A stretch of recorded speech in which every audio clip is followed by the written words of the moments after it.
Hello everyone, welcome back to the second video of the 16th module on role and functions of school counselors by grade level with reference to high school counseling. The learning objective of this video is to understand the developmental needs of secondary or high school students.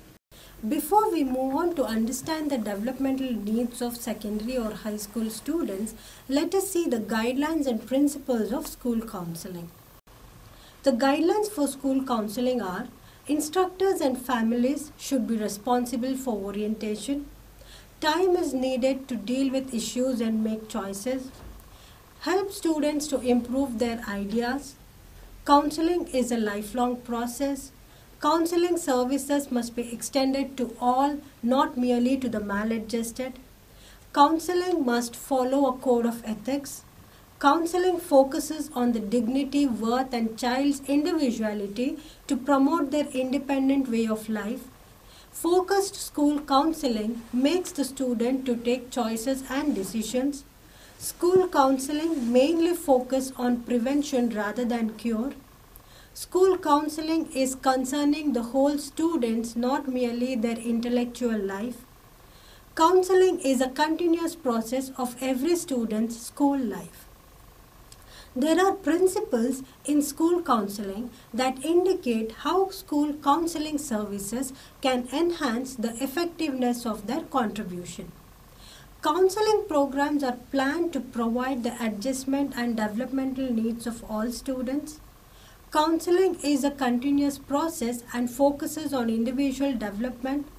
This process helps throughout the student's education. Counseling professionals should be trained and made sure of their professional competencies, qualities of leadership and direction.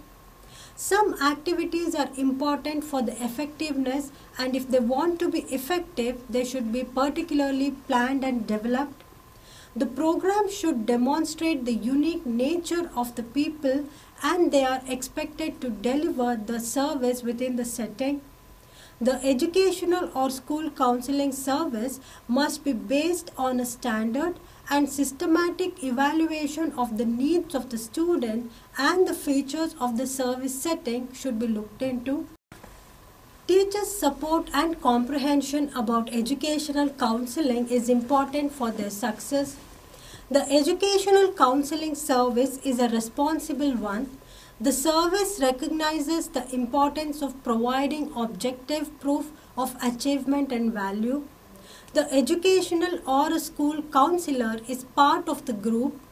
Counselor shares the focus and services for young people with mental health professionals, instructors, managers, and other staff. The school counseling service should acknowledge the individual's privileges and ability to take choices. The school counseling service should admire each person's worth and nobleness. The school counseling service should acknowledge the unique character of the person and the person's privileges to that unique character. Finally, the school counselor must be an equal and impartial model of positive human relations. Now let us see about the high school counselors. Secondary education is full of growth, potential, enthusiasm, anger, dissatisfaction, and trust. This is an opportunity or a stage for students to decide on their profession.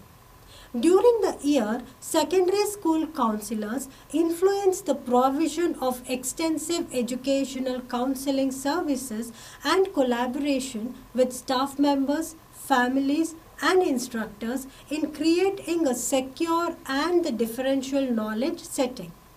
Secondary school counselors improve the education development and encourage educational, occupational, social, and affective growth.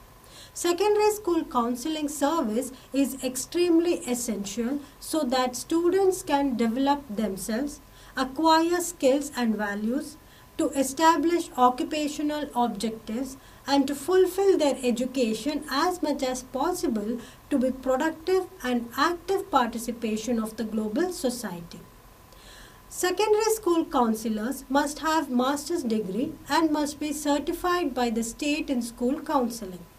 Maintenance of certification includes ongoing professional development to keep up to date with school reforms and the challenges faced by students today. Membership in professional association improves the knowledge and efficiency of school counselors. Now let us see about the developmental requirements of secondary or high school students. Secondary or high school student is the last step at school, and moreover they are growing towards adulthood. Here, students start making independent decisions without the help of their families and explore their careers, and they decide their own careers after graduation. Students assess their strengths, skills and abilities during the adolescent years. The adolescent years are very important in their lifespan. The impact of the decisions that are made will be great and they last long. When we explore the appropriate behavior, mature and fruitful relationships, we find that at this stage, students look for places to belong and trust. The recognition and perspective of their peers are so important as well. And students have a lot of problems with risky behaviors, including sexual interest and substance use and abuse. In this stage of high school years, students require support on the use of technical skills to achieve educational and occupational objectives. Students require help to manage and address confrontations associated with the safe and appropriate use of technology for self-expression. Secondary school students require support to make practical and complex decisions. Students face pressures from education, friends and family.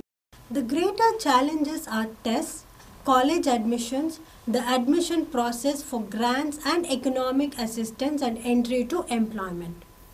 So responding to this requirement, what should be done about this? So educational or school counselors are skilled professionals exclusively in the development of children and adolescents, helping them to manage themselves and enhance communication proficiency, which comprehends and encourages the success of the students. School counselors develop certain programs in the school counseling service to support students in this developmental stage. This program helps the students in all aspects such as education, prevention and intervention activities. This counseling service educates the students to get a better understanding about their future. Students need to learn occupation, social and affective growth, which is the foundation of professional achievement. Secondary school counselors are not working alone, but play an important role throughout the curriculum. Counselors provide practical service for students, including headship, self-management, working with other employees and administrators. Counseling service enhances the participation of community and parents to deliver programs and activities for students' success. Secondary or high school counselors collaborate with educators and parents to identify and respond early to a child's educational, social and economic needs, which are important to eliminate obstacles in the way of learning, developing skills and behaviors that are essential for educational success.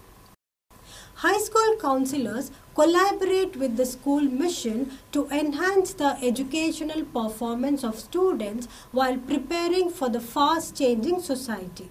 These alignments are achieved by designing, developing, implementing and evaluating an educational or school counseling program.